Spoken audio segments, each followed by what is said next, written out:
안녕하세요. 사연 읽어주는 남녀입니다. 오늘도 와주셔서 감사합니다. 구독과 좋아요 부탁드리며 오늘의 사연 바로 시작하겠습니다. 아이씨, 누가 요즘 시대에 애를 데리고 목욕탕을 가? 그 더러운 물에 우리 애를 담갔다고? 여보, 너무 또 그렇게 예민하게 생각하지 마. 우리 엄마가 워낙에 깔끔하신 분이니까 걱정할 거 없어. 깔끔? 깔끔이라고 했어, 지금? 워낙에 깔끔하신 분이 애를 데리고 여러 사람들이 몸을 담갔다 뺐다 하는 공중 목욕탕에 데려간다고? 참나 어이가 없어서 원. 당신 집에서는 이렇게 해도 괜찮을런지 모르겠지만 난 아니야. 절대 아니라고. 아, 더러워서 못 살겠네, 진짜. 아내는 늘 제 어머니가 하는 것을 못마땅해 했습니다. 공중 목욕탕도 싫다. 이것저것 반찬 만들어 먹이는 것도 싫다. 제가 보기에는 그냥 시어머니인 제 엄마를 무시하는 것 같았죠. 외동딸로 자란 아내는 이상하게 제 엄마 자체를 이해하지 못했습니다. 하나부터 열까지 모든 것이 마음에 들지 않았고 성에 차지 않은 듯 했어요. 아내가 산후 우울증을 겪어 힘들어했고 저도 일을 하고 있느라 저희 어머니가 아이를 잠시 봐줬었는데 그때 아내는 제 어머니에 대한 거부 반응이 극에 달했습니다. 아이에게 입히는 것부터 씻기는 것까지 모든 것이 마음에 들지 않는다며 투덜댔고 기어이 제 어머니 손을 떠나 도우미를 쓴다고 난리를 부렸죠. 저는 아무리 그래도 생판 남인 도우미 손에 아이를 맡기는 것보다는 제 엄마가 도와주는 게 나을 것이라고 말했지만 아내는 막무가내였습니다. 저는 이런 아내에게 점점 정남이가 떨어져 가고 있었던 것 같아요. 조금 예민한 성격의 소유자라는 것은 알고 있었지만 그래도 시어머니한테까지 이렇게 할 줄은 상상도 하지 못했었죠. 연애 때 아내는 사소한 것에도 잘 삐지고 자기 마음대로 돌아가지 않으면 분이 안 풀리는 스타일이었습니다. 별거 아닌 문제로도 저와 다투고 나면 절대로 먼저 사과를 하는 일이 없었죠. 모든 사람들이 생각하기에 본인 잘못이 분명해도 자존심 때문인지 먼저 손을 내밀지는 않았어요. 그런 아내가 뭐가 좋다고 결혼까지 했는지 지금 생각해보면 한심하기 그지없습니다. 아내는 어릴 때부터 오냐오냐 하는 집에서 손에 물 한 방울 안 묻히고 자랐다고 했어요. 외동딸이라서 그런지 부모님이 원하는 것은 모두 다 해주셨고 그러다 보니 남들보다 많은 경험을 한 것도 사실입니다. 연애 시절 아내가 가장 많이 했던 말 중 하나는 왜 안 돼라는 말이었는데요. 아마도 자라면서 안 해본 것 없이 다 해보고 살았기 때문에 그런 말을 내뱉는 것 같았죠. 저와 다툴 때에도 자신의 마음대로 제가 행동하지 않을 때면 왜 그렇게 해주면 안 되느냐는 말을 했었는데 저는 이 말을 들을 때마다 나중에는 스트레스가 생길 지경이었어요. 한 번은 회사가 너무 바빠서 아내의 연락을 받지 못했고 저녁 늦게까지 이어지는 미팅 때문에 정신이 하나도 없어 연락을 하지 못했더니 그걸로 아주 화가 많이 나 있더라고요. 밤늦게라도 아내에게 찾아갔어야 하는 건데 회사 팀장님에게 붙잡혀 원치 않는 회색 자리에 동참하게 되었고 그걸로 엄청나게 싸웠던 적이 있었습니다. 내가 오빠한테 도대체 뭐야? 이렇게 내버려두고 방치할 거면 뭐하러 만나? 뭐하러 사귀냐고. 아니야. 그게 아니잖아. 내가 그러고 싶어서 그런 것도 아니고 너무 힘들고 바빠서 어쩔 수가 없었잖아. 도저히 빠져나올 수 없는 상황이었다는 거 잘 알잖아. 왜 못 빠져나오는데? 약속 있다고 하고 빠져나올 수 있잖아. 왜 안 되는데? 핑계 대지 마. 합리화시키지 말라고. 우리 결혼 날짜 잡았다고 이제 잡은 물고기라는 거야, 뭐야? 제발 억지 부리지 마. 난 결혼 날짜 잡으니까 오히려 더 책임감이 생겨서 미친 듯이 일에 집중하고 매달리고 있는데 네가 이러면 나 정말 힘이 빠져. 나 너한테 멋지고 당당한 남편이 되고 싶단 말이야.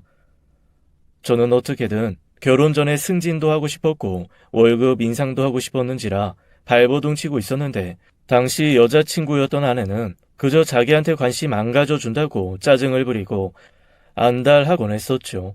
그러면서 항상 너무 쉽게 얘기를 해버려서 제가 진이 빠진 적이 한두 번이 아니었습니다. 매번 제가 받아주고 달래주고 사과를 하면서 몇 년의 연애 기간을 보냈었어요. 물론 처음부터 아내가 이러지는 않았습니다. 처음에는 조금씩 투정을 부리고 하는 모습이 마냥 귀엽게만 느껴졌죠. 아내도 화를 내는 빈도가 이렇게 많지 않았고 살짝 삐지는 정도로만 했기 때문에 저도 덜 힘들었고요. 오히려 제가 보듬어주고 보호해 주어야 한다는 생각을 더 많이 하면서 지냈답니다. 아내는 4대4 미팅 자리에서 만났어요. 대학원 졸업을 앞둔 어느 날 선배가 만들어준 자리였죠. 저 같은 공대 대학원에 다니는 남자들의 대부분이 여자친구가 없었거나 한 번도 여자친구를 사귀어 본 적도 없는 상황이었는지라 미팅 자리는 아주 절실했습니다. 피아노를 전공하고 개인 레슨을 하고 있다는 아내를 본 순간 저는 첫눈에 반하고 말았어요. 희고 고운 피부, 가녀린 몸, 그리고 긴 생머리를 한 아내는 하늘에서 내려온 천사 같아 보였죠. 제가 원래 말주변도 별로 없었는데다가 그런 미팅 자리에서 더 어색한지라 아무 말도 못하고 고개만 푹 숙이고 있었습니다. 저뿐만 아니라 저희가 남자 4명은 다들 숙맥에 할 말도 제대로 못하고 음료수만 먹고 있었는데 오히려 여자 측에서 더 활발하게 말을 많이 했었죠. 그중에서 제 눈에 들어온 아내는 저희들을 향해 이런저런 질문들을 참 많이 더 했었습니다. 그럼 어떤 분야로 취직하시는 거예요? 죄송한데 연봉은 어느 정도인지 여쭤봐도 돼요? 공대 남자들이 기술직이라 직장이 안정적이라고 하던데 진짜예요? 너무 궁금하다. 그게 저희는 컴퓨터 프로그램 쪽을 전공해서 그쪽으로 취업할 것 같아요. 제 옆에 이 친구는 박사학위를 준비해서 연구 쪽으로 가고 싶다고 하고요. 세상에 안정적인 직장이 어디 있겠어요. 요즘 세상에는 공무원들도 위험하다고 하잖아요. 정말요? 그럼 직업도 안정적이지 않다는 말인가요? 어머나 세상에. 그럼 물려받을 거라도 많으셔야 할 텐데. 그래도 뭐 일반 업무보다는 전문성이 있으니까 좀 낫겠죠. 걱정 감사해요. 그때 아내의 표정은 몹시 실망한 듯 했습니다. 처음 만난 자리에서부터 앞날에 대해서 이야기를 한다는 것 자체가 쉽지 않은 일인데 그런 말부터 서스럼 없이 할 때 알아봤어야 했지 말이에요. 서먹서먹한 그 자리가 끝이 나고 저는 아내를 꼭 한번 다시 만나고 싶은 마음에 주선자에게 연락을 했고 결국 아내의 연락처를 얻게 되었습니다. 며칠 밤낮을 고민하다가 연락해봤는데 아내는 제 이름조차 모르고 있더군요. 바로 앞에 앉아있던 남자라고 설명을 하고 이런저런 말도 안 되는 이야기를 억지로 끌고 나갔더니 아내가 웃었습니다. 저한테 왜 연락하신 거예요?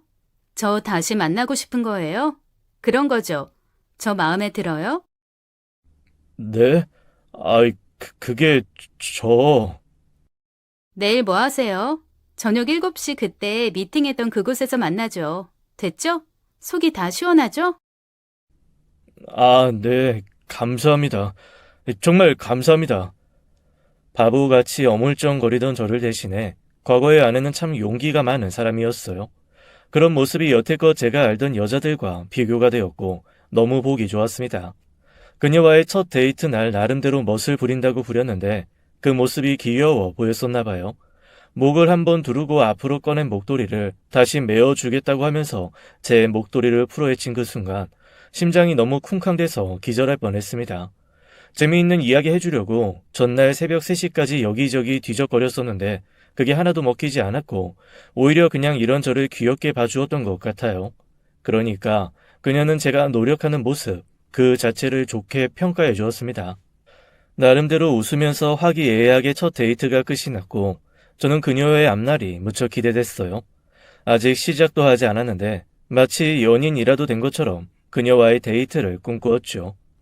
하지만 그녀는 며칠 후 제게 현실을 직시해 주었습니다.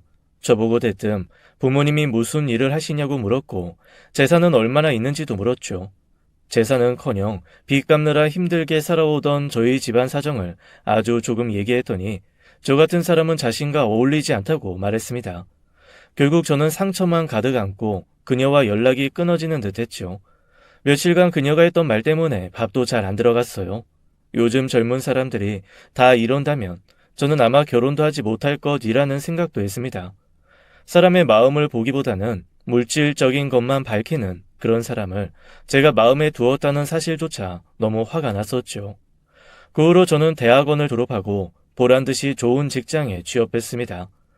취업을 위해서 정말 못하는 영어 공부까지 해서 저만의 장점을 높였고 왠지 모르게 마음속에 그녀에 대한 복수심 같은 것도 있었던 것 같아요. 오히려 그때의 복수심 때문에 제가 더욱더 열심히 공부를 하고 취업을 하게 된 것 같기도 합니다. 아무튼 저는 남들이 부러워할 만한 전문 기업에 취직을 하게 되었고 그 후 여러 번의 소개팅을 했어요. 하지만 왠지 몇 년 전에 만난 그녀의 생각이 계속 떠올라 쉽게 다른 여자를 만날 수가 없었죠. 완전 속물인 것 같은 그녀를 제가 왜 그렇게 못 잊어 했을까 생각해보니 아마 제가 콩깍지가 씌었었나 봅니다. 밥맛 없다 생각하면서도 계속해서 생각이 나서 몇 번이나 그때 그 주선자에게 물어볼 정도였어요. 그리고 그때쯤 아는 형한테 그녀의 소식을 들었습니다. 그녀의 아버지가 갑자기 암 말기 판정을 받고 6개월 만에 돌아가셨다는 거예요. 장례식장에 다녀왔다면서 그녀에 대한 이야기를 해주는데 그 얘기를 듣고 마음이 아팠습니다. 걔 원래도 날씬했었잖아. 근데 어제 보니까 완전히 이쑤시개처럼 말라가지고 얼굴도 거칠하고 실신했다 깼다 난리도 아니더라고. 걔 엄마도 엄마인데 걔가 워낙에 외동딸로 귀하게 자랐잖아. 그래서 그런가 버티지를 못하는 것 같았어. 왜 그렇게 불쌍해 보이던지. 그 정도였어요? 하긴 갑자기 아빠가 돌아가셨으니 그럴만도 하죠. 아이 그리고 무슨 험악하게 생긴 남자들이 찾아와서 돈 내놓으라고 그런 말도 하더라. 사람들이 다 말리고 난리도 아니었잖아. 아빠가 사업하다 그렇게 되셨다는데 무슨 빚을 지셨나? 형, 거기 어디예요? 거기 장례식장 어디인지 알아요? 저 좀 알려주세요. 장례식장? 네가 알아서 뭐하게 해. 걔 몇 년 전에 한두 번밖에 안 만난 사이 아니야? 이 착해 빠져가지고는 찾아가려고? 일단 알려주세요. 그냥 알려줘 보세요. 귀엽고 그 형에게 장례식장 주소를 받았고 용기를 내어 다음날 장례식장으로 향했습니다. 제가 찾아갈 때 발인이 진행되고 있었는데 그녀는 매우 힘들어 보였어요. 엄마와 그녀가 바닥에 주저앉아 울고불고 하고 있었는데 그녀의 엄마는 실신을 하고 말았습니다. 사람들이 많이 모여서 그녀가 저를 알아보지는 못했지만 저는 왠지 그녀를 계속 봐온 것 같이 낯설지 않음을 느꼈어요. 힘없이 제대로 걷지지 못하는 그녀를 왠지 부축해주고 싶었고 그 예전 발랄하게 제게 쏘아붙이던 그 모습을 또 보고 싶었죠. 사람의 인연이 뭔데 대체 이런 감정까지 드는지 알 수 없었지만 그때 저는 그녀에게 특별한 감정을 느끼고 있었던 것 같아요. 그날 이후 며칠 동안 그녀의 생각에 잠 못 이루다가 결국 그녀가 일하는 곳으로 찾아갔습니다. 작은 오피스텔을 얻어 전문적으로 레슨을 하고 있다고 해서 그 주변을 서성이는데 그곳에서 나오던 그녀와 딱 마주쳤어요. 하지만 그녀는 저를 알아보지 못한 채 그대로 다른 길로 가버렸습니다. 저는 그런 그녀를 말없이 뒤에서 쳐다보고 있었는데 그녀가 그만 자동차가 오는 것을 보지 못하고 계속 거리를 거닐고 있었어요. 자동차도 빠른 속도로 오고 있던 그 상황에서 저도 모르게 달려가 그녀를 구해주었습니다. 괜찮아요? 아이, 경적 소리 못 들었어요? 왜 계속? 저 왜 구하셨어요? 왜요? 그냥 내버려 두시지. 그녀의 얼굴은 온통 눈물로 범벅이 되어 있었고 저는 이내 그녀가 일부러 차가 오는 길을 향해 갔다는 것을 알 수 있었죠. 멍한 얼굴로 눈물만 흘리고 있던 그녀를 보니 정말 가슴이 아팠습니다. 저도 알아보지 못했지만 그냥 사람에 대한 연민 같은 것이 생겨 제 눈가에도 눈물이 고였어요. 저는 그런 그녀를 일으켜 주변에 있던 상가 앞 계단에 앉혔고 계속해서 다 올 때까지 기다려 주었습니다. 한참이 지나 정신이 조금 든 그녀는 제게 고맙다고 말하며 그 자리를 떠나려 했고 저는 그때 제 신분을 밝혔어요. 저 기억 안 나세요? 미팅도 하시고 저랑 단둘이 만난 적도 있었는데. 네? 저랑요? 아, 혹시 그럼 그때 그 공대 대학원생? 맞죠? 네, 맞아요. 그 공대생 가난한 집 아들이 접니다. 어머나 세상에. 아니, 근데 지금 여기 어떻게 오신 거예요? 세상에, 전혀 몰랐어요. 전혀요. 그냥 우연히 이 근처에 왔다가 그쪽을 보고 무슨 일 있으세요? 왜? 저는 그냥 근처를 지나가다 발견한 것이라고 둘러댔습니다. 혹시라도 미리 알아내서 왔다고 하면 이상하게 생각할 수도 있으니까요. 그녀는 오히려 아주 오랜만에 만난 저를 보고 이런저런 이야기를 꺼냈죠. 차라리 이렇게 잘 모르는 분이 물어보시니까 더 말하고 싶어지잖아요. 저희 아빠, 엄마 몰래 다른 여자 만나셨나 봐요. 그 여자한테 빚을 내서 사업 자금을 대줬는데 그게 사기를 맞고 그러는 과정 중에 아빠가 암에 걸리셔서 돌아가시고 어디 가서 얘기도 못하겠고 진짜 미치겠어요. 엄마는 그거 알고 쓰러지시고 완전 저희 집 콩가루였어요. 창피해서 주변 사람들은 아무도 몰라요. 그랬구나. 아이, 세상에 별일 다 있는 법이니까요. 많이 힘드셨겠어요. 어째요? 뭘 어쩌겠어요. 아빠 보험금이랑 이런 거 저런 걸로 빚 갚으면 되고, 오늘 저 구해주셨으니 새 인생 시작해야죠, 뭐. 사람 마음 참 간사하네요. 불과 몇 시간 전만 해도 죽으려고 했었는데. 죽긴 왜 죽어요. 더 힘들게 사는 사람들도 많아요. 저희 엄마는 지금도 남의 집 살림해주는 일, 청소하는 일 하고 계시는걸요. 그래도 엄마는 항상 즐거우시대요. 마음 먹기 나름인 것 같아요. 힘내세요. 그녀는 제게 고맙다는 마음의 표현을 했고, 저는 그날 이후 더더욱 그녀에게 관심을 가졌습니다. 회사가 끝나면 자연스럽게 그녀의 오피스텔 앞으로 찾아갔고, 그냥 그녀가 퇴근해서 거리를 거리는 모습만 봐도 기분이 좋더라고요. 멀리서 지켜보는 이 마음이 얼마나 행복한지 모릅니다. 그 후로 저희는 어느새 연인이 되어 있었어요. 그녀가 가장 힘든 시기에 제가 곁에 있어서 그런지 그녀도 저를 많이 의지하게 되었고 참 많은 이야기들을 나누었습니다. 예전에 알고 있던 그녀의 성격도 세상에 힘든 일을 겪고 나니 한풀 꺾인 것 같았고 제게 했던 말도 사가더라고요. 그때는 자기가 생각해도 너무 재수없었다고 하면서 말이죠. 그러면서 저희 집안이 어쨌던지 제가 무슨 일을 하든지 평생 저만을 사랑하고 의지하고 싶다는 말도 했습니다. 자신의 목숨을 살려주었으니 앞으로 자기 목숨은 제게 있는 것이나 마찬가지라는 말까지 했었는데 사람이 어떻게 이렇게까지 변할 수 있나 싶을 정도였어요. 저희는 뜨겁게 연애를 하기 시작했고 주변 지인들은 놀랐습니다. 특히 그 당시에 같이 미팅을 했던 친구들은 말도 안 된다면서 고개를 저었죠. 그녀의 성격상 절대로 저로서는 만족하지 못할 것이라는 말도 서슴지 않고 했었는데 그때는 그녀 말만 듣고 주변 사람들 말은 무시해버렸어요. 사람들은 아무리 그녀도 그녀의 기본적인 성향이 있기 때문에 금방 원래의 성격으로 돌아올 것이다 라는 말을 했었지만 저는 믿지 않았습니다. 그녀의 아버지의 죽음으로 그녀가 많이 달라졌다고 생각했거든요. 연애 초반에는 진짜 그런 줄 알았죠. 자신의 아버지가 진 빚은 사망보험금으로 모두 갚았지만 아빠가 불륜관계를 저지른 사람에 대해서는 용서하지 못한다고 해서 저까지 힘을 보태 동행한 적도 있었습니다. 때로는 화가 풀리지 않아 경찰에 신고를 하고 싶다고 해서 제가 먼저 아는 형을 통해 변호사를 소개받아 상담을 해본 적도 있었어요. 저는 그만큼 그녀를 위해 모든 것을 다 해주고 싶었습니다. 그녀의 아이를 가르치는 일을 했었는데 때때로 스트레스를 받는다며 제게 전화를 걸어 아이들과 학부모의 욕을 한 적도 많았고 그런 날이면 어김없이 술을 마시면서 목에 핏대를 세워가며 제게 하소연하기도 했죠. 저는 거의 들어주는 입장이었고 그녀는 항상 제게 쏟아내는 입장이었는데 그때까지만 해도 그게 별로 힘들지는 않았어요. 오히려 그런 그녀를 곁에서 지켜주고 보호해주고 싶다는 생각마저 들었답니다. 하지만 시간이 지날수록 그녀의 이런 부분은 심해지게 되었고 저 역시 회사 일이 바쁘다 보니 미처 신경 쓰지 못한 부분이 생겨 다툼이 자주 일어났죠. 아니, 오빠는 내 얘기가 말 같지가 않아? 어? 듣고 있는 거야? 내가 뭘 했어? 오늘 기분 더럽다고 했지? 그래, 다 들었어. 아까 얘기했잖아. 근데 오빠가 오늘은 회사 일이 좀 있어. 빠지면 안 되는 자리라서 시간 내리가 좀 그래. 내일 만나자, 우리. 어? 내일 오빠가 일찍 마치고 갈게. 내일 같은 소리 하네. 내일 아니라 지금 당장. 난 오늘 지금 당장이 화가 나는데 내일까지 어떻게 기다려? 오빠 정말 이럴 거야? 나보다 더 중요한 게 뭔데? 왜 안 되는 건데? 그녀는 이렇게 자신의 뜻대로 되지 않을 때에는 엄청나게 짜증을 부렸습니다. 미친 듯이 화를 내고 어떨 때는 제게 욕 비스무리한 것도 했었죠. 그때마다 저도 기분이 상하긴 했지만 그렇다고 광분한 그녀에게 화를 낼 수도 없었습니다. 차라리 그럴 때는 잠시 피해 있는 게 좋겠다고 생각해 그저 가만히 받아주다가 자리를 떠났었죠.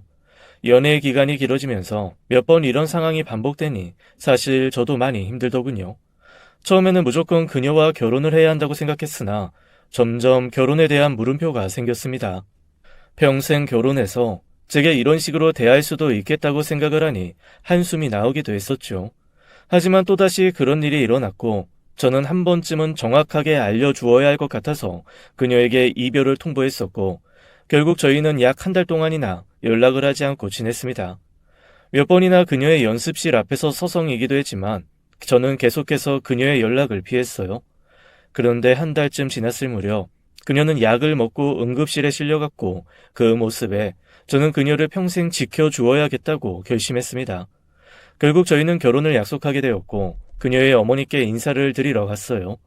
단아한 외모와 고운 피부톤이 그 연세라고는 믿어지지 않을 만큼 동안이셨고 교양 있는 말투와 행동이 너무 보기 좋았습니다. 하지만 잠시 후 그녀의 어머니가 내뱉은 말은 몹시도 충격적이었죠. 자네 어머니가 무슨 일을 하신다고? 내가 혹시 잘못 알고 있는 건가 해서 물어보는 거네. 아, 네, 저희 어머니 건물 청소 일하고 계세요. 이전에는 도우미 일도 하셨었는데 지금은 안 하고 계시고요. 내가 정말 잘못 알고 있는 게 아니었구만. 세상에, 우리 딸 음대 나온 거 알지? 우리 집 양반이랑 나랑 얼마나 애지중지 키웠는지 모르네. 외동딸 하나 달랑 낳아서 온 세상을 다 줘도 아깝지 않을 정도로 키웠는데 청소하는 시모 밑으로 들어간다니 하늘이 고칼 노릇이구만.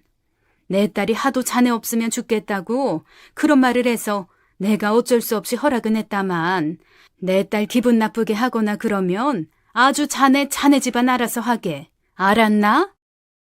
그녀 어머니의 기품이 있어 보이던 외모가 한순간에 나락으로 떨어져 보였습니다. 없는 살림에 어떻게든 열심히 키워보려고 꾸준히 일 마다하지 않으시는 저희 엄마를 이렇게까지 무시할 수 있나 싶어 몹시도 화가 났어요. 제가 살짝 기분이 상했다는 것을 눈치챈 그녀는 중간에서 자신의 엄마에게 애교를 부리며 제 자랑을 그렇게 했죠. 마음이 내키진 않았지만 장모님과 함께 살 것도 아니니 마음을 비우자고 생각했습니다. 너무너무 속이 상했지만 그 마음을 계속 갖고 있으면 그녀와 만남이 힘들어질 것 같아 잊어보려 많이도 애를 썼던 기억이 나네요. 다행히 그 당시의 아내는 저희 어머니께 인사드리러 올 때는 별다르게 튀어 보이는 행동은 하지 않았습니다. 약을 먹고 저 없이는 못 살겠다고 울고불고하고 얼마 되지 않아서 그랬었나 봐요. 제 어머니도 그녀의 외모와 배경 이야기를 듣고서 걱정은 안 하셨지만 그래도 인상이 착해 보인다며 잘해보라고 응원해 주셨습니다. 여러 가지로 제가 많이 준비한 것이 없었지만 소소한 결혼식을 올렸어요. 그녀와 그녀 어머니는 소소한 결혼식이 마음에 들지 않았다고 하셨지만 어쩔 수 없는 선택이었습니다. 사실 결혼을 준비하면서 그녀가 예비 장모님과 통화하는 것을 듣고 마음이 너무 속상했지만 티는 내지 않았어요. 어차피 결혼할 건 모든 것이 다 제 선택이고 책임이라고 생각했기 때문이죠. 대충 그녀는 그지같이 못 사는 집안이라는 식으로 말을 하면서 예전에 만난 대기업 아들 얘기를 하더군요. 그때 그 사람이랑 결혼하려 했는데 자기 아빠가 그렇게 되고 소문이 안 좋게 나서 어쩔 수가 없었다고 그런 얘기였던 것 같습니다. 어느 남자가 이런 얘기를 듣고 가만히 있을 수 있겠냐 하시겠지만 그런 사람이 바로 여기 있네요. 제가 그런 바보 같은 남자가 될 줄은 몰랐지만 그냥 저는 어머니를 실망시켜 드리고 싶지도 않았고 모든 것이 이대로 흘러가기만 하면 좋겠다고 생각을 했었죠. 아버지 없이 혼자 자식들 키우시며 고생하신 어머니께 이제는 제가 손주도 안겨드리고 싶고 고생을 덜하게 해드리고 싶었습니다. 신혼집은 아주 코딱지만한 소형 아파트 월세였어요. 조금 외곽 지역 전세를 갈 수도 있었지만 그녀는 자신이 선택한 동네를 끝까지 고집했죠. 덕분에 저희는 신혼 첫 살림부터 빚과 월세를 갚으며 생활해야 했습니다. 아내는 아내대로 작업실에서 아이들을 가르쳤지만 레슨이라는 게 고정적이지가 않고 들쑥날쑥해서 월세 내고 많이 남는 것도 없다고 하더군요. 저는 아내가 버는 수입에 대해서 정확하게 알 수가 없었습니다. 아내는 제 월세 명세서를 다 들고 몽땅 가져갔고 자기가 버는 돈은 오픈하지 않았죠. 그래도 이건 아내 일이라고 생각하면서 대수롭지 않게 넘겼어요. 애초에 아내에게 경제권을 다 줄 생각도 하고 있었고 말이죠. 그런데 아내는 제가 모르는 사이에 장모님께 값비싼 명품백과 옷을 사드리기도 했고 피부 마사지권을 결제해드리기도 했습니다. 한참 후에 아내의 자동차에 있던 영수증을 보고 알아챘는데 순간 너무 화가 나더라고요. 왜냐하면 저희 엄마 생신 때에는 월세 내고 뭐하고 남은 돈이 별로 없다면서 달랑 케이크 하나에 작은 꽃다발 하나가 전부였으니 말이죠. 여보, 당신 이거 혹시 장모님 사드린 거야? 백화점에서 몇백만 원짜리를? 아, 그거? 얼마 전에 엄마 생일이었잖아. 우리 엄마 눈 높아서 웬만한 건 성에 차지도 않는단 말이야. 당신 저번에 우리 엄마 생신 때는 돈 없다고 그래서 그냥 저랑 넘어갔는데. 아, 그러게. 그때는 진짜 그랬고, 이번엔 나 레슨생 3명이 쉬다가 다시 등록을 해서 내가 다음엔 꼭 더 신경 써서 챙길게. 결혼하고 첫 시모의 생신을 대충 넘긴 아내의 행동에 서운했던 저는 다음에는 꼭 잘 챙겨달라 부탁까지 했습니다. 하지만 아내는 결혼 생활이 지속될수록 자꾸 예전 습관이 나오더군요. 말투나 행동이 꼭 자기 뜻대로 되지 않으면 불같이 화를 냈고 욕도 서슴지 않고 했습니다. 특히 결혼 후 몇 달밖에 지나지 않아 임신을 하게 되었는데 임신했다는 것을 알고 얼마나 화를 내던지 뱃속에 있는 아이가 들을까 무서울 정도였죠. 그런 아내에 대해 연구하기 위해서 저는 책도 사보았고 인터넷으로 강의 같은 것도 들으며 아내의 성격을 바꾸려 노력했습니다. 특히나 현재에 불만족한 사람들이 그런 식으로 표출을 한다고 하기에 최대한으로 아내에게 맞춰주려 했죠. 하지만 아내는 아이가 태어나고 나서 극심한 우울증에 시달렸고 제 어머니가 일까지 그만두고 아이를 돌봐주셨습니다. 그 당시 제 어머니는 반찬 가게에서 일을 하고 계셨었는데 평생 모은 돈으로 반찬 가게를 오픈하시려고 일을 배우시던 중이었거든요. 그래도 자생일이 이렇다 보니 어머니는 모든 것을 다 내던지고 저희 집에 와서 아이를 돌봐주셨습니다. 아가, 너는 그냥 너 몸 추스리는 것만 신경 써라. 애기는 내가 봐주마. 일단 엄마가 잘 추스러야 애도 보고 할 수 있는 거니까. 아무 걱정 말고, 알겠지? 저희 어머니의 말에도 아내는 시큰둥하게 대답을 하는 둥 마는 둥 했어요. 그래도 산후 우울증이라니까 최대한 제 마음을 다스렸습니다. 조금만 지나면 아내가 좋아지겠지, 괜찮아지겠지 하는 마음으로 말이죠. 저희 어머니는 생업까지 중단하신 채 손주를 정성껏 돌봐주셨습니다. 거의 집에 살다시피 하시면서 손주를 돌봐주는 것은 물론이고 집안 살림까지 도맡아서 해주셨어요. 아내는 모유도 잘 안 나온다는 이유로 쉽게 포기해버리고 분유를 타서 먹였었는데 젖병 소독하는 일마저도 어머니가 다 하셨습니다.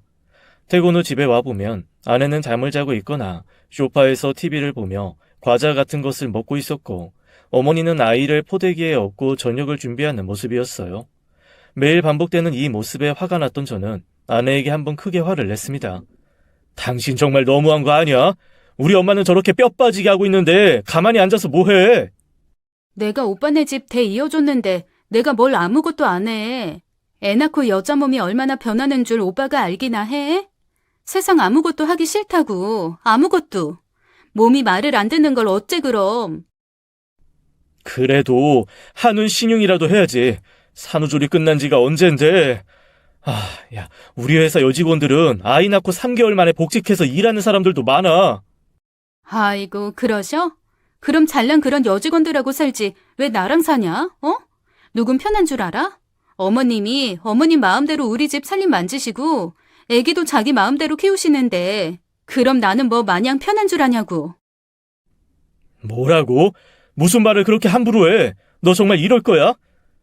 아내는 그야말로 막무가내였습니다. 시어머니 무서운 줄도 모르고 막 대학의 일수였고 남편인 저도 눈에 보이지 않았죠.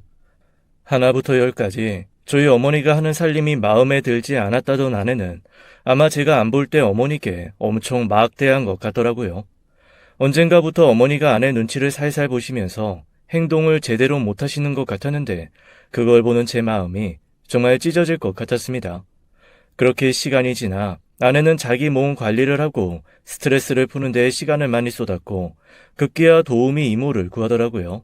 더 이상은 저희 어머니의 말도 안 되는 양육 방식을 따를 수가 없다고 말이죠. 그리고는 제게 도우미 비용 250만 원을 내야 하냐며 야근을 해서라도 수당을 더 챙겨와야 한다고 못을 박았습니다. 아내도 분명히 레슨을 하며 돈을 벌고 있지만 자기가 번 돈은 단 한 푼도 공개하지 않고 쓰려고 하지도 않았기에 진짜 얄미웠어요. 어머니는 어머니대로 상처를 받으셨고 저는 저대로 지쳐가고 있었던 것 같습니다. 아내는 어머니에게 대놓고 이젠 필요 없다고 나가라고 말을 했고 저는 화가 나서 어머니를 모시고 집에 데려다 드렸어요. 차 안에서 어머니는 이런저런 이야기를 하시며 눈물까지 보이셨는데 이때 저는 이혼을 한번 심각하게 생각해 보았습니다. 내가 다 부족해서 그렇지 뭐. 마음에 안 들었을 거야. 노인네가 하는 게 마음에 들 리가 있겠어? 나는 한다고 했는데 안사돈까지 집에 모시고 와서 이것저것 알려줄 정도니 내가 괜히 애기를 봐준다고 했나벼. 어머니, 그게 무슨 말씀이세요? 장모님도 집에 오셨었어요? 왜요? 애미가 뭐라고 했는데요? 말 좀 해보세요, 어머니. 네? 아니요. 남사스러워서 뭘 그런 걸. 너는 그런 거 신경 쓸 필요도 없다. 애미가 다 못난 탓이지. 어머니는 더 이상 말씀을 하지 않으셨지만 안 봐도 무슨 상황이었는지 그려지더군요. 그날 밤 저는 집에 가서 아내에게 큰 소리로 화를 내었고 더 이상 어머니에게 함부로 대하면 이혼을 하자는 말까지도 해버렸습니다. 그랬더니 아내 역시 자신도 이딴 집구석에서 살진 못하겠다면서 막말을 쏟아내더군요. 그래, 내가 이딴 집구석에 뭐하러 시집을 와서 이 개고생을 하냐? 니네 엄마 정말 하나부터 열까지 구질구질해. 위생 상태도 더럽고 그거 다 애기한테 가면 어떡할라 그래? 안 맞아도 너무 안 맞아. 이 코딱지만한 집에서 살면서 내가 왜 이런 고생을 해야 돼? 말 잘했어. 이혼해 당장. 이혼하자고. 아내는 그 말을 한 뒤 그대로 짐을 싸서 밖으로 나가버렸습니다. 아이는 울고 보채고 있었는데도 말이죠. 일단 저는 우는 아이부터 달래야만 했고 저녁도 먹지 못한 채 아이를 재우며 함께 잠들었던 것 같아요. 이틀날 아내가 슬쩍 제게 전화를 걸어 아이가 잘 있느냐고 물었습니다. 마음 같아서는 연락도 받고 싶지 않았지만 아직은 아이가 엄마 손이 필요할 때라서 얼른 집으로 들어오라고 말을 했고 아내는 못 이긴 척 집으로 들어오더군요. 그날 이후 저는 아내에 대해 예전같이 사랑하는 마음이 생기지 않았습니다. 사람이 한번 실망을 하게 되면 계속 실망을 한다고 하는 행동 하나하나가 눈에 보였죠. 무리를 해서 드린 도우미 이모님을 보고도 마음에 들지 않는다면서 하나하나 지적을 하면서 싫은 소리를 하니 결국 도우미 이모도 그만둔다고 나가버렸어요. 그 사이 어머니는 자신이 평생 모은 돈으로 작은 반찬 가게를 오픈하셨는데 오픈하자마자 꽤 손님이 많았나 봅니다. 워낙에 어머니 음식 솜씨가 좋았고 친절한 성격이시다 보니 금세 단골 손님이 생길 정도라고 하셨어요. 아내는 그래도 차라리 어머니가 집을 봐주실 때가 나았다면서 다시 어머니를 들어오자고 말했습니다. 그렇게 쫓아낼 때는 언제고 그런 식으로 말을 하는 아내가 너무나 속물처럼 보였어요. 어머니 반찬 가게를 운영하시며 주말이면 저희 집에 오셔서 아이를 봐주셨고 저희 보고 나가서 데이트도 하고 맛있는 것도 먹으라고 하셨습니다. 그렇게 고생을 하고 며느리한테 안 좋은 말을 들어도 기어코 집으로 오셔서 아이 봐주시는 어머니를 보니 제 눈가에는 또다시 눈물이 맺혔어요. 내리사랑이라는 말이 괜히 있는 게 아니라는 것도 알게 되었습니다. 얼마 후 아내는 웬일로 낮 시간대에 제 사무실로 찾아왔어요. 점심을 사달라는 말을 하며 실실 웃는 것이 무언가 제게 할 말이 있는 것처럼 보였습니다. 밥을 먹으며 제 눈치를 슬슬 보던 아내는 슬쩍 입을 열더군요. 저기, 여보. 나 다음 주에 여행 좀 다녀와도 돼? 하와이 티켓을 누가 싸게 줬는데 우리 엄마가 평생 꼭 가보고 싶던 곳이라서. 하와이? 그럼 꽤 시간이 걸릴 텐데 장모님이랑 하와이를 간다고? 응. 저기 친한 친구가 이거 완전 저렴하게 할 수 있다고 예약을 해준댔는데 날짜가 그렇게밖에 안 돼서. 근데 아직 아기가 너무 어려서 비행기 오래 타진 못할 텐데. 그럼 아직 안 돼. 오랜 시간 타면 애기도 힘들어하고. 그래서 말인데 어머님한테 애기 좀 봐달라고 하면 어때? 가게 며칠 쉬어도 되잖아. 내가 애기 보신 값은 쳐드릴게. 아내는 뻔뻔하게도 어머니에게 아이를 맡기고 장모님과 단둘이 하와이 여행을 간다는 말을 하더군요. 예전에도 어머니가 아이를 봐주실 때 돈도 한 푼 안 주고 날로 먹으려고 하더니 이제는 하던 반찬 가게까지 문을 닫고 오라고 합니다. 너무 기가 막혀서 헛웃음이 그만 나왔고 아내에게 싫다는 의사를 확실하게 전달해 주었어요. 나중에 아이가 좀 더 크면 아이를 데리고 함께 가던가 아니면 제 휴가에 맞춰서 다 같이 가자고 말을 했죠. 크게 실망한 눈빛으로 저를 쳐다보던 아내는 밥을 먹다가 횡하니 가버렸습니다. 정말 이렇게 마음대로 하는 성격은 평생 고칠 수가 없나 봐요. 다음 날 어머니에게서 전화가 왔습니다. 다음 주에 아내가 여행을 가니 집에 오셔서 아이를 봐주신다고 하더군요. 너무 황당해서 여쭤보니 오전 일찍 아내가 전화를 걸어 사정사정을 했다고 했죠. 무슨 일이 있어도 꼭 가야 된다고 해서 가게까지 문 닫고 아이 봐주러 오신다고 했습니다. 너무 황당해서 어이가 없었지만 아내의 고집을 꺾을 수가 없었어요. 연애 때부터 그랬듯이 아내는 그날부터 콧노래까지 부르며 트렁크에 짐을 싸고 있었습니다. 화가 나서 말을 잘 안 하는 저를 제대로 본 채 만취하는 아내는 주중에 하와이로 떠났죠. 저는 그때 화가 나서 공항까지 데려다 준다는 말도 하지 않았고 저희 둘은 별말 없이 일주일이 남은 시간을 떨어져 있게 되었습니다. 그런데 며칠 후 정말 황당한 일이 일어났어요. 고생하시는 어머니에게 맛있는 음식을 사드리려고 퇴근길에 백화점 지하 식당가에 들렸다가 그곳에서 식사를 하고 있는 장모님을 본 겁니다. 분명히 이 시간이면 장모님은 아내와 함께 하와이에 있으셔야 했는데 말이죠.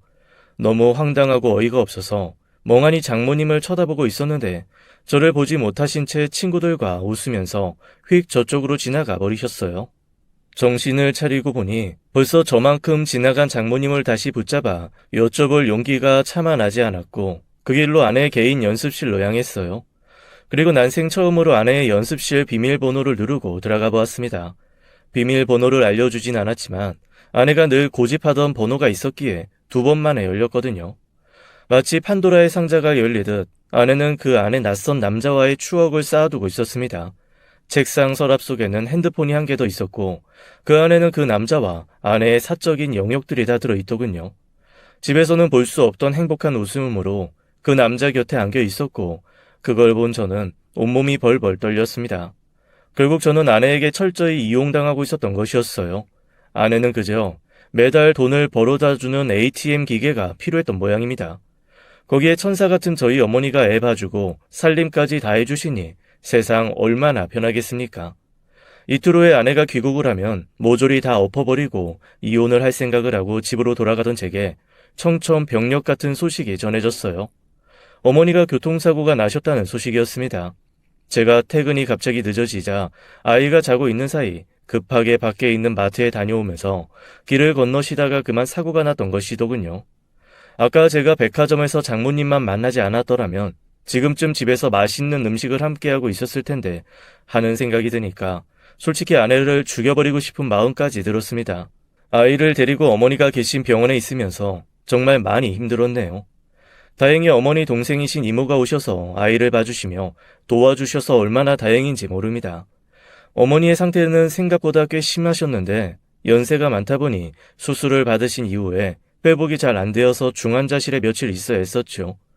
이틀 후 아내가 귀국했고 어머니의 사고 소식도 들었습니다. 당장에 병원으로 와야 했을 아내는 어머니가 계신 병원보다 집으로 와서 짐을 풀어 놓아야 한다고 하더군요. 새까맣게 탄 꼴을 보아하니 하와이에서 실컷 돌아다니고 놀았던 모양입니다. 저는 아내의 얼굴을 보고 별말 안 하고 옷만 갈아입고 병원으로 다시 향했고 잠시 후 아내도 자신의 차를 타고 병원으로 왔더군요. 어머나, 어머니 심하신 거야? 아직도 중환자실에 계시네. 도대체 어떻게 된 거야? 보면 몰라. 두 눈으로 보면 되잖아, 당신이. 왜 화를 내? 내가 지금 걱정돼서 하는 말이잖아. 사람이 내 얼굴도 제대로 안 보고 연락도 잘 안 받고 도대체 뭐 하는 거야? 참나. 나 지금 다른 곳에 신경 쓰고 싶지 않아. 그러니까 나중에 얘기하자. 나도 당신한테 할 말 있으니까.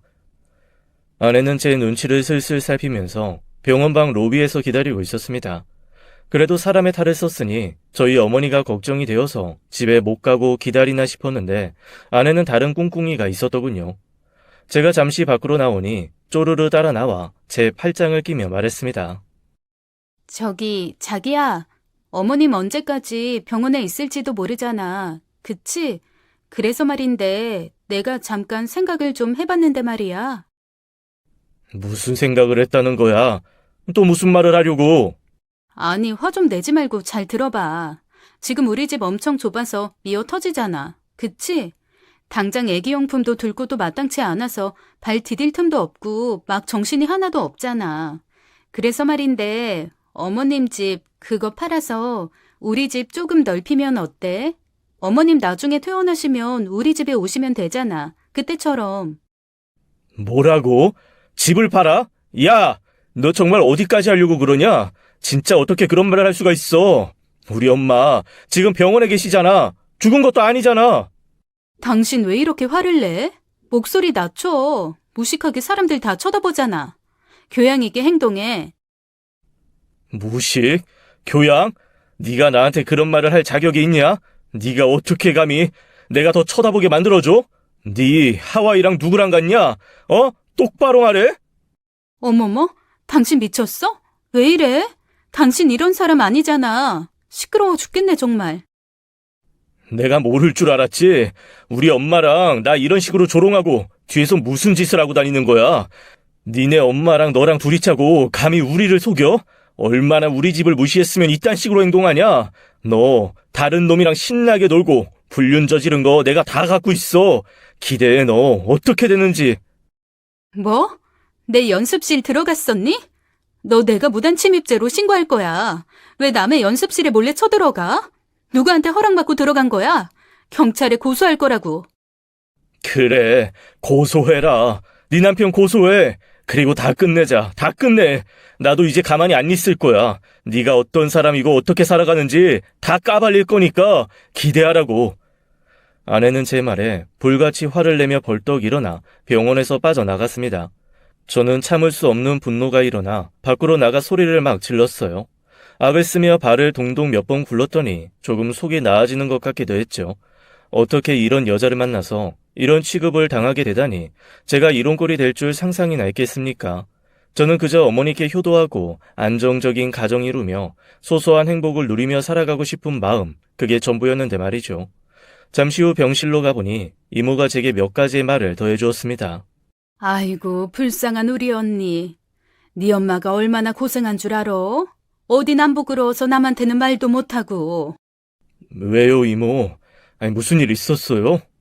애미가 아주 니네 엄마 못 잡아먹어서 안달이었나 보더라.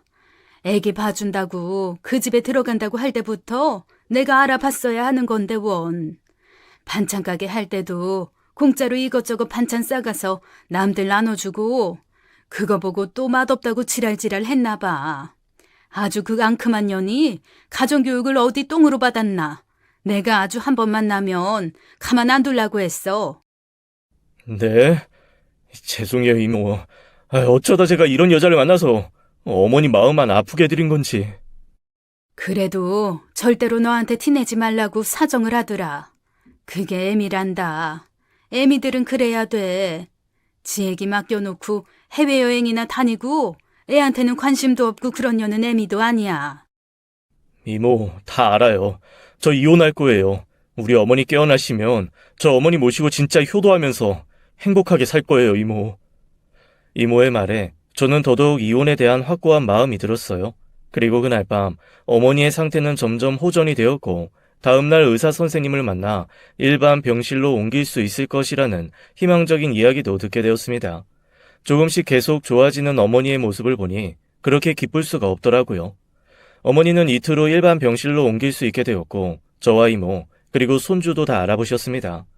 저는 그 사이 친구에게 소개를 받아 이혼 전문 변호사와 상담 예약을 잡았고 아내와의 마지막을 준비했어요. 그리고 다음 날 장모님이 병원에 찾아오셨고 제가 이상한 사람이라며 핀잔을 주었습니다.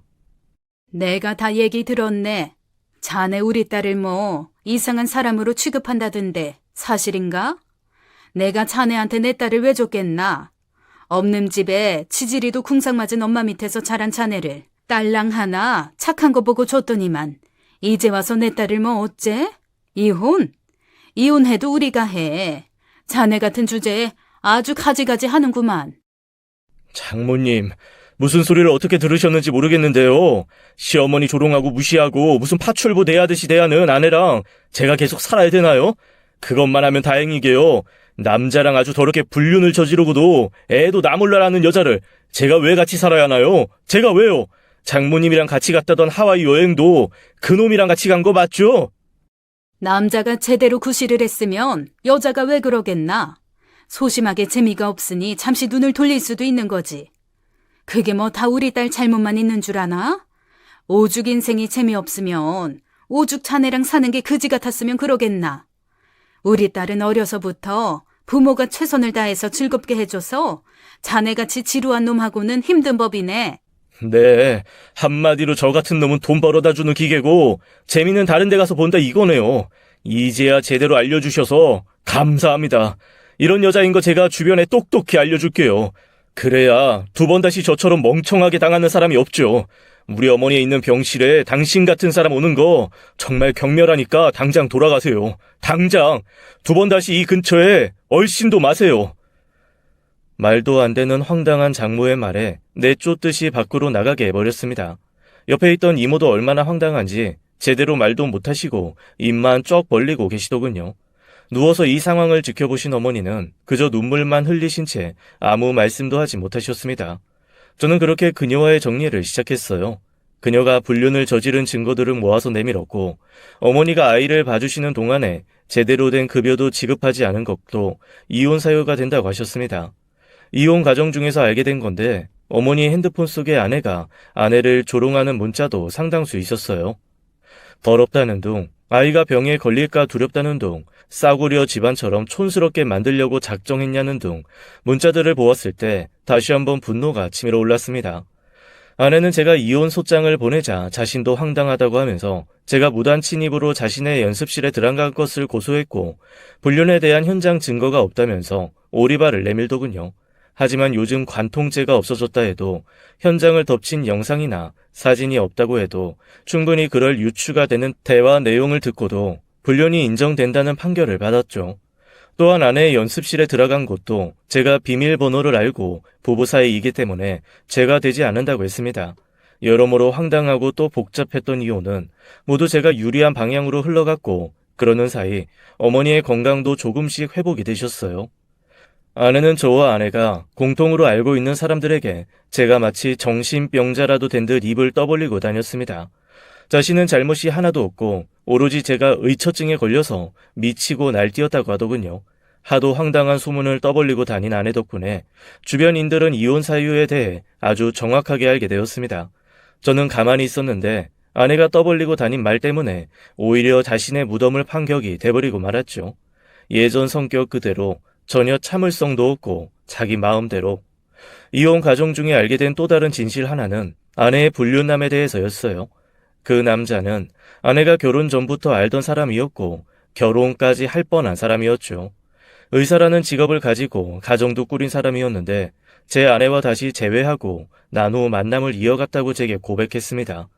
그러면서 자신도 억울한 면이 많다고 하더군요. 자신은 정말 안 된다고 계속해서 말했는데 제 아내가 아주 막무가내로 접근을 해서 관계를 이어가자고 했다고 했습니다. 저는 정말 힘들었어요. 아주 약 먹고 죽겠다고 난리 피우고 제 아이 학교랑 와이프 회사에 가서 다 말해버린다고 협박도 하고 저도 정말 힘들었습니다. 제가 이런 말씀 드리는 게 우습겠지만 그냥 이게 진실이니 알아주세요. 위자료는 바로 입금했고 저도 앞으로 부디 그 여자가 제 인생에서 사라져버렸으면 좋겠습니다. 그럼 하와이는 왜 같이 간 거예요? 그렇게 싫으면 왜 간 거냐고요? 하와이요? 무슨 하와이요? 저 안 갔어요.